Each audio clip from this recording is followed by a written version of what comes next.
Tak perlu nak bagi tahu kepada, aku nak apa ya? Nah, terlintas saja dalam hati, ready terus di hadapan. Mana ada chef yang boleh buat macam tu? Minuman kejayaan, ya kan? Minuman keberhasilan. Bila berhasil sikit-sikit ambil arak, ting satu dengan yang lain. Katanya orang kalau minum arak di dunia tak akan diberikan arak di akhirat. Minuman di akhirat ada arak tapi dia tidak memabukkan, tidak menghilangkan akal. Orang-orang berada dalam syurga akan bertemu satu dengan yang lain dan bertanya khabar. Berarti di syurga ada ziarah menziarahi. InsyaAllah mudah-mudahan kita termasuk dalam syurga ini. Jumpa di sini, jumpa di sana, insyaAllah. Rabbal alamin.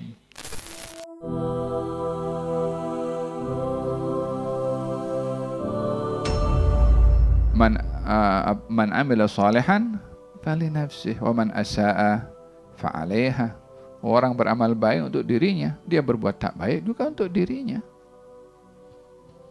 Tak ada siapa tanggung dosa orang lain, wala tanggung pahala yang dilakukan oleh orang lain. Yang berbuat orang lain, saya nak itu, ya buat juga. Nak saja macam mana boleh bagi. Dosa pun sama. Kullu mri'in bima kasaba rahin. Jadi pada ayat ini Allah Subhanahu wa taala ada mengingatkan untuk tidaklah seseorang itu bergantung hanya sekedar harapan dengan hubungan kekeluargaan dan nasab, melainkan dia juga kena bertafakkur tentang pentingnya beramal. Kullu mri'in bima kasaba rahin. Wa amdadnahum bifakihatin wa lahmin mimma yashtahun.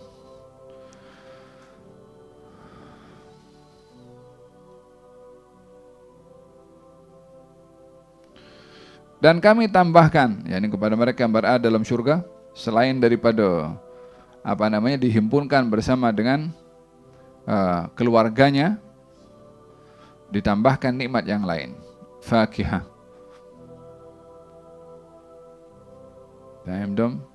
Yakni berupa buah-buahan atau makanan, macam-macam buah-buahan. Ada anggur, ada, tapi tak sama dengan anggur di dunia. Ada korma, ada, tapi tak sama dengan korma di dunia. Ada delima, ada, tapi tak sama dengan delima di dunia.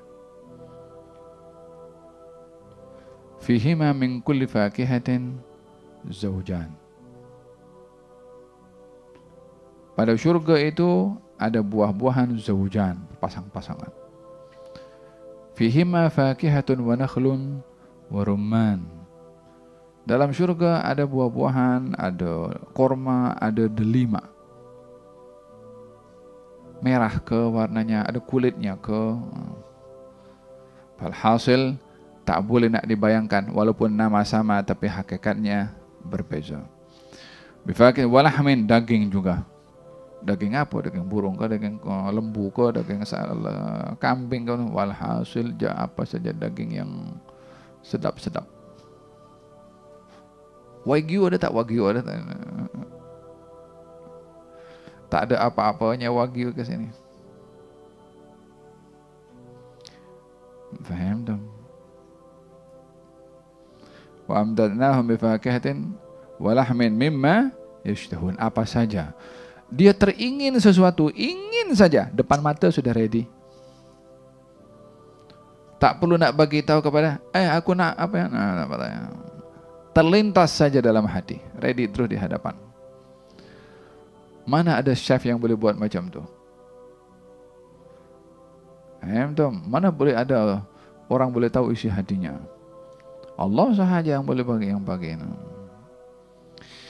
Walahmin mimma yashtahun. Yatanaza'una fiha ka'san. Yani mereka ketika berada dalam syurga, yatanaza'un, saling memberi, saling minum bersama. Bersama siapa? Dengan orang-orang yang ada dalam syurga juga. La lagwun fiha wala ta'thim. Dalam minum-minuman tadi tidak ada kata-kata yang lagha. Orang di dunia kalau minum arak cakapnya merepek, tak tentu arah, jungkir balik sana, ketawa tak ada sebab. Walhasil kalau tengok orang itu kan apa namanya, apa ya Allah, drinking of life katanya. Allahu alam, magharim, masakin. Dia stres. Aku nak kasih hilang stres dengan apa? Dengan minum arak. Minum. Lepas minum arak, ketawa, bukan habis ketawa. Tak ada sebab ketawa pun. Hanya nak menghilangkan stres dengan minum arak. Lepas sedar balik, tambah balik dia punya masalah. Tidak ada nak menghilangkan stres dengan minum arak. Dengan ikut sama ajarannya Nabi Muhammad tu baru ada solusi. Tak ada, buatan manusia tidak akan menyelesaikan permasalahan. Tapi syariat Nabi Muhammad ya menyelesaikan permasalahan. Faham tom? Gal pembicaraan pun teratur, tak ada lagau, tak ada teriak, tak ada hal-hal yang merepek dalam bicara. Walaupun minumnya arak, minuman yang tidak merosakkan akal fikiran. Bukan seperti zaman sekarang minum arak itu. Sampai kan itu arak itu diberi nama dengan nama-nama yang pelik hanya untuk memperbodoh orang yang minum arak. Dan diberitahu ini arak berbahaya, ini arak merosakkan jantung, merosakkan ginjal, ya kan?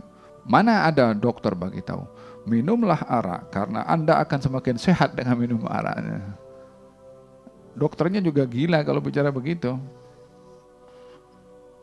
Tapi untuk tipu diri sendiri, minuman kehidupan, minuman kejayaan, ya kan? Minuman keberhasilan. Bila berhasil sikit-sikit ambil arak, ting satu dengan yang lain. Coba tengok, fungsi arak itu apa? Kasih hilang akal, berpikir waras. Akalnya sehat, minum untuk kasih tidak sehat. Mana ada orang lebih gila daripada orang itu? Akalnya sehat dibuat tidak sehat. Tapi untuk tipu diri sendiri diberi nama yang unik-unik, yang pelik-pelik itu. Wah, yang lebih mengherankan kalau orang Islam yang minum itu. Sekian banyak Allah kasih halal minuman itu kan. Duduk pilih yang itu pasal apa itu? Kalau bukan syaitan duduk di otaknya itu. Faham tuh? Katanya orang kalau minum arak di dunia tak akan diberikan arak di akhirat. Minuman di akhirat ada arak tapi dia tidak memabukkan, tidak menghilangkan akal. Minuman arak di akhirat itu tidak menghilangkan kesedaran.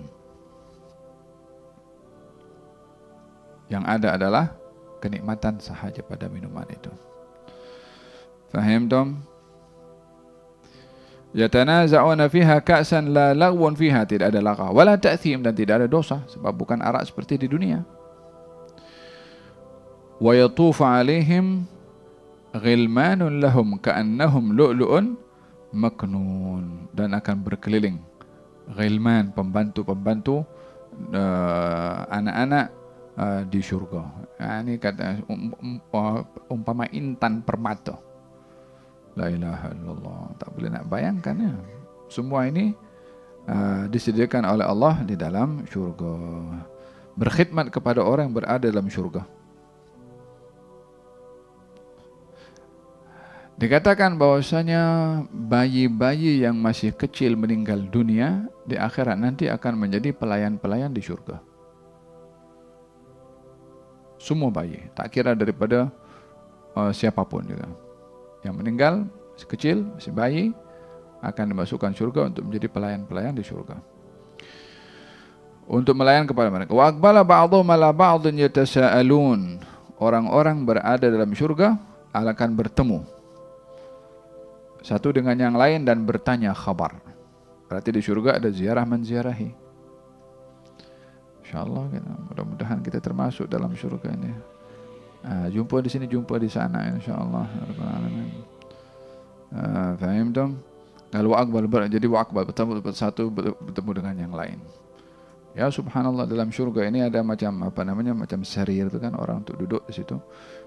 Bila ingin bertemu, dia dengan dia punya sari, dia punya katil tu, dia akan pergi jumpa macam entah dibawa dengan terbang ke, Allahu a'lam, al-muhim dengan tak perlu nak bergerak. Nanti berhadapan dengan dia punya kawan, best friend dia di dunia yang khair, yang baik, yang sama-sama berzikir dunia, jumpa satu dengan yang lain di sana. Wa aqbala ba'dhum ala ba'dhin yatasaalun. Berjumpa satu dengan yang lain, saling bertanya khabar. Katanya, apa yang diingati oleh orang syurga ketika bertemu satu dengan yang lain? Katanya, qalu inna kunna qablu fi ahlina musyfiqin. Ingat tak dulu kita di dunia kita takut pada Allah, kita ibadah, kita taat, kita hadir majlis, kita salawat, kita berzikir, kita baca Quran. Inna kunna qablu fi ahlina musyfiqin. Fi ahlina maksudnya ketika berada kita di dunia, dalam keadaan kita ini taat kepada Allah, takut kepada Allah, berharap kepada Allah. Famannallahu alaina wa waqana adzabas samum. Oleh karena kita di dunia itu takut kepada Allah, maka Allah anugerahkan kepada kita dan dijaga oleh Allah daripada azab yang sangat pedih. Siapa orang yang takut kepada Allah di dunia, maka dia akan diamankan di akhir. Siapa orang yang tidak takut di dunia kepada Allah, maka pasti akan takut di akhirat. Allah tidak akan himpunkan kepada seseorang dua aman dan dua takut. Tak mungkin orang itu takut kepada Allah di dunia, takut kepada Allah di akhirat. Dan tak mungkin orang itu merasa aman daripada Allah Subhanahu wa taala di dunia, kalau dia tidak taat kepada Allah, merasa aman, lalu di akhirat akan aman juga, tidak mungkin. Yang takut di sini, aman di sana.